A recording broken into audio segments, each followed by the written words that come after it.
God aften og velkommen til Før Deadline.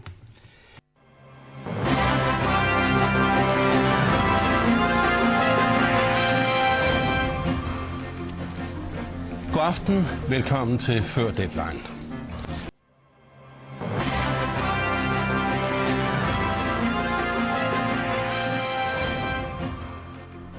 God aften og velkommen til Før Deadline, tilbage fra ferie og med nye værter.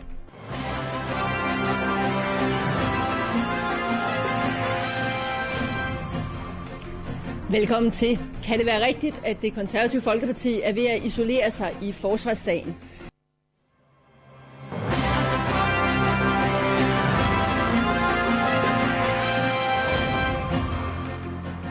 God aften. Velkommen til Før Deadline.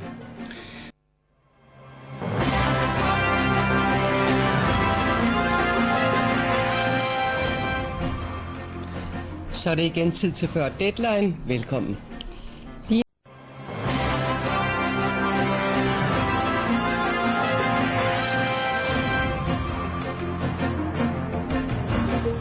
God aften. Vi er i gang med onsdagens Før Deadline.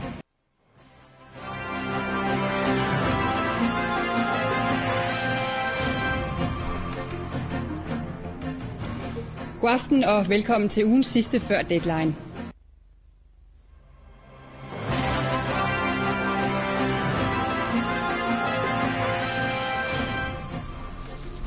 Velkommen til onsdagens Før Deadline.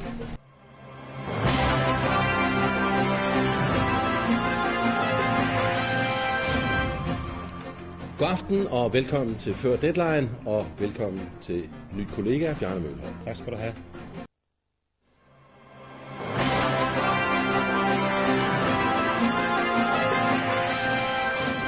Så byder Bjarne Mølhøj og jeg velkommen til ugens sidste Før Deadline.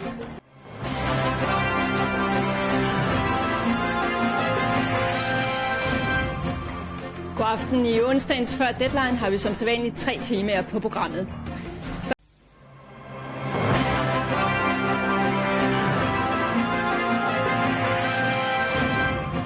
God aften og velkommen til Før Deadline.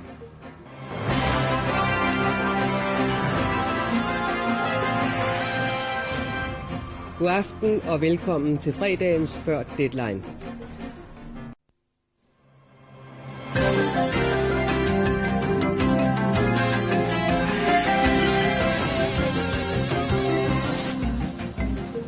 God aften. Velkommen til DR2's Efter Deadline, som vi sender direkte her fra TV-studiet i TV-byen.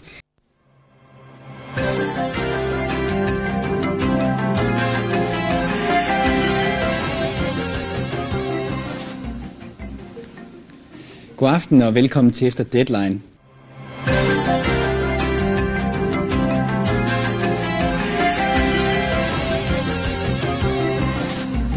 God aften og velkommen til Efter Deadline.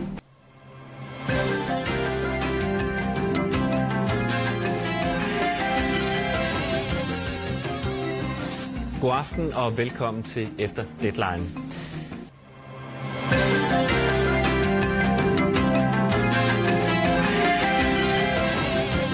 Velkommen til Efter Deadline.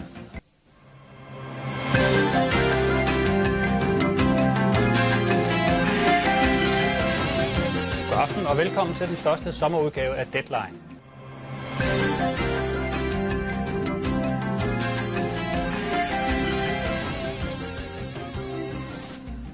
God aften og velkommen til Efter Deadline, som er flyttet i lidt intimistiske lokaler, mens vi bygger om.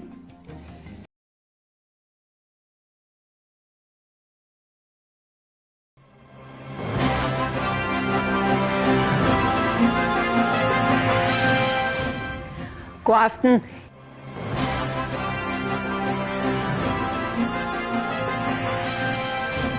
God aften og velkommen til fredagens Deadline.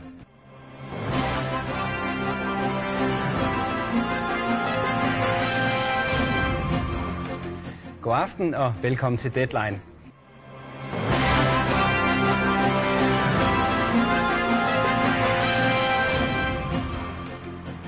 God aften og velkommen til Deadline.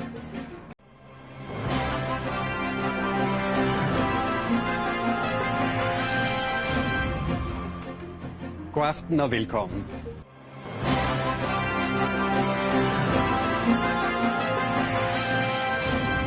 God aften og velkommen til Deadline.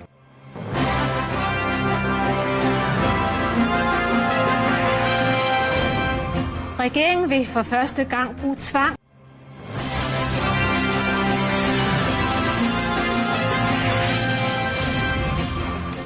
God aften og velkommen til Deadline her første aften i november.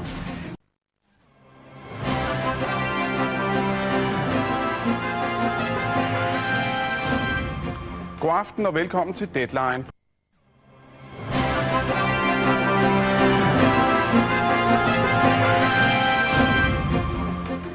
God aften og velkommen til Deadline.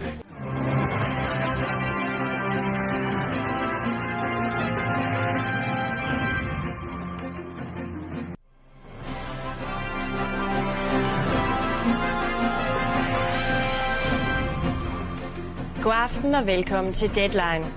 Frankrig overtager i morgen sidste gæst, men først nyhederne.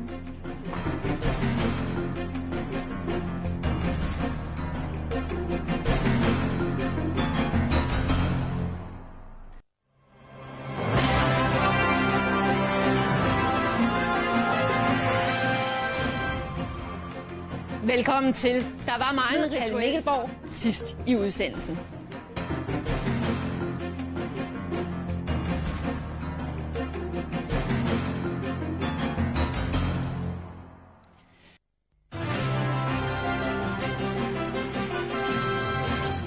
Tragedie i Ejstrupholm. En 45-årig mand og hans 18-årige søn død efter middag. Lægerne er i tvivl om dødsårsagen.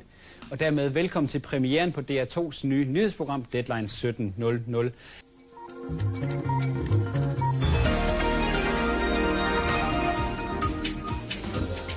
Statsministeren har for alvor sat til Deadline og til premiere på vores anden sektion. Den præsenterer Conny Hedegaard om 20 minutter.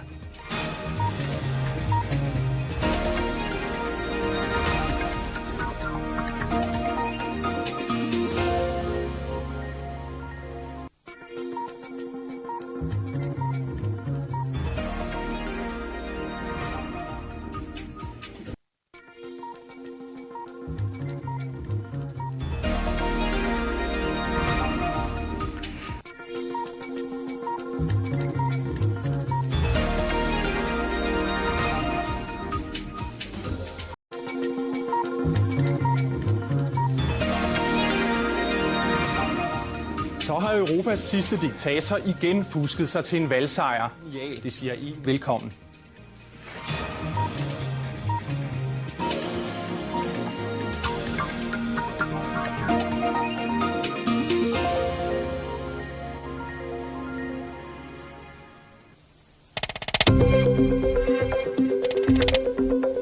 Poul var alarm i Statsministeriet. Hele Christiansborg lammet i timevis. Her er palæstinensernes nye leder, jordskredssejr til Mahmoud Abbas. Og så åbner den nye opera med en trist arkitekt i kulissen, opsigtsvækkende interview med Henning Larsen.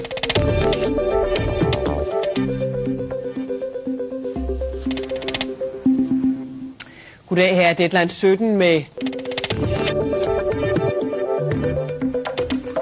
Socialdemokratisk åndenød i meningsmålingerne, men måske vender kurven efter en duel mellem Fogh og Lykketoft her i aften i Brøndbyhallen. Vurdering lige om lidt. Valgkampen er også en kamp på straffelovsparagrafer, men hjælper det på, hvis jeg var statsminister?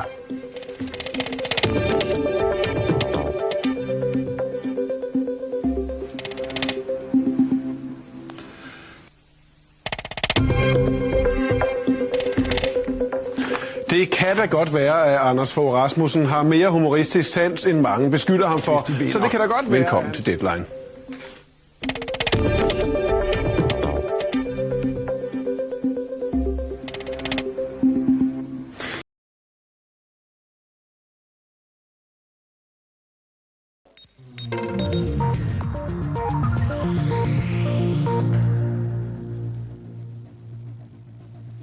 God eftermiddag og velkommen til Deadline 17. Kræftsyge danskere lades i stikken. Sundhedsministeren vil have en redegørelse. Jesper Skibby indrømmer doping. Jeg har levet på en løgn over for alt, ikke? Og imamen fra Nørrebro lagde ud som hashrygende flipper. Mød Abdul Wahid Petersen.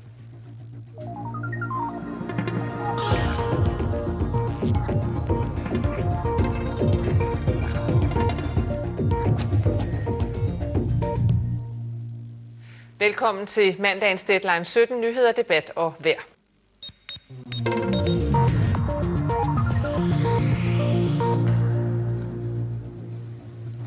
Goddag, velkommen til Deadline 17. Danske kommuner er storforbrugere af billig granit. De kinesiske arbejdere betaler prisen. Hvem klarede sig bedst i topmødet, og hvordan skrider det for partierne? Analyse i studiet. Og hvad betyder ord som kongestol og vinterbader? Ny encyklopædi for børnene på gaden i dag.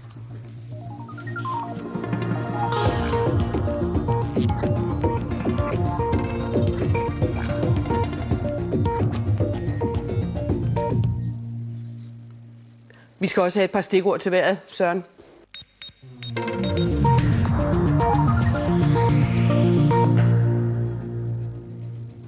Der bliver lagt endnu en brik til danskernes historie som slavepiskere i Vestindien. Og dermed velkommen til den første udgave af Deadline fra vores nye studie i Ørestaden.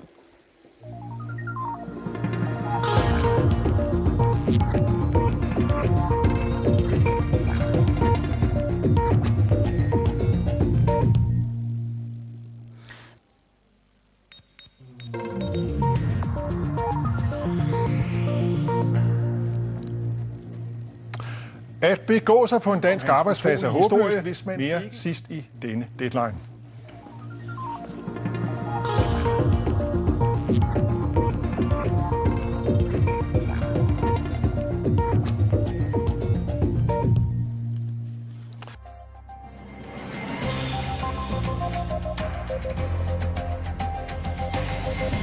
Vi ønsker ikke, at vi skal parkere. Velkommen til Deadline.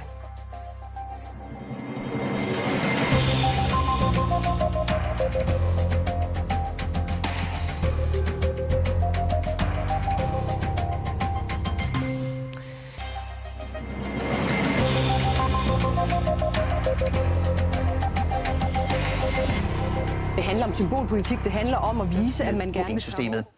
Velkommen til Deadline.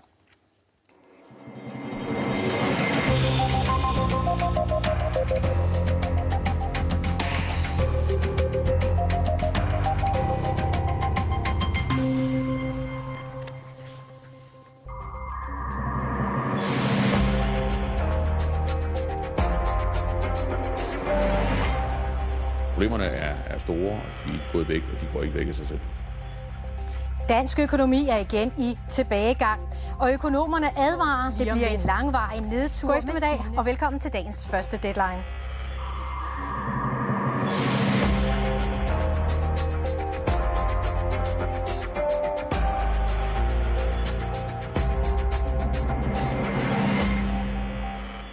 Ja, debatten.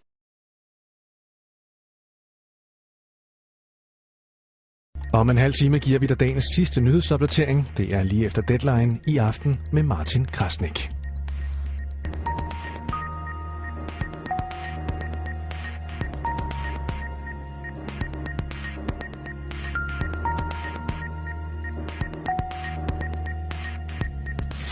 Det er jo grundlovsdag i dag, og i aften møder han både en svensk og en dansk feminist. Velkommen til Deadline.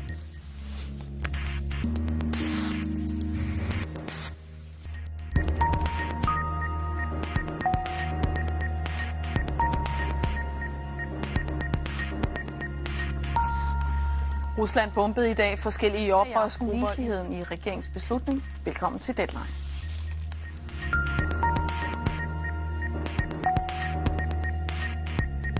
Men først til dagens nyheder. Mindst 13 er blevet dræbt i et skole.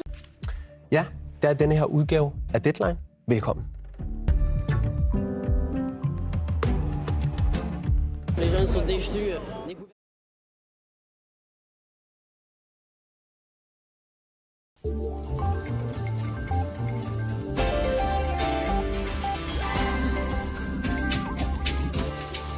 Ja, god aften og velkommen til Deadlines nyskabelse. Velkommen til anden sektion.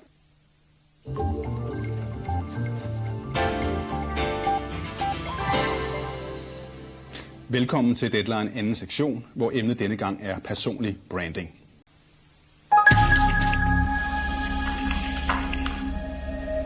Tsunami-katastrofen i Asien er endnu under udfoldelse. Min gæst er ekspert i den kulturelle effekt af katastrofer.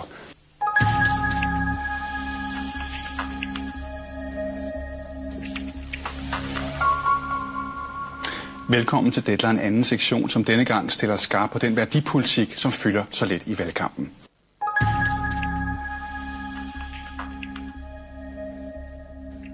Fremtiden venter forude, og aldrig har vi mennesker, der er i stand til at præge den så meget, som vi kan nu.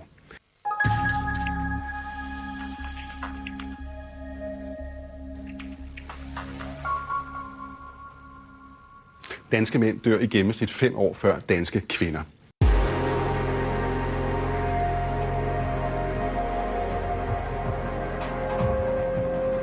Depression er en folkesygdom her i verdens officielt lykkeligste land.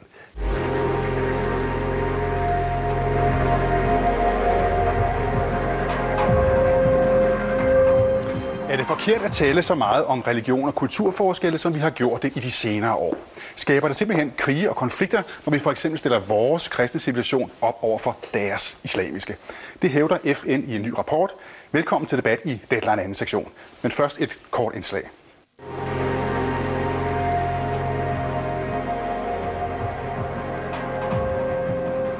Efter 6 år med få må det være tid til selvrensagelse blandt regeringens kritikere. Men hvor er den intellektuelle venstrefløj i Danmark egentlig henne? Og hvad har den på hjerte?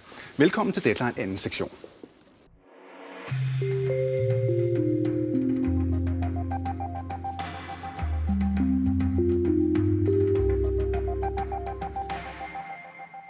Europa er en resigneret rødvinsdrik.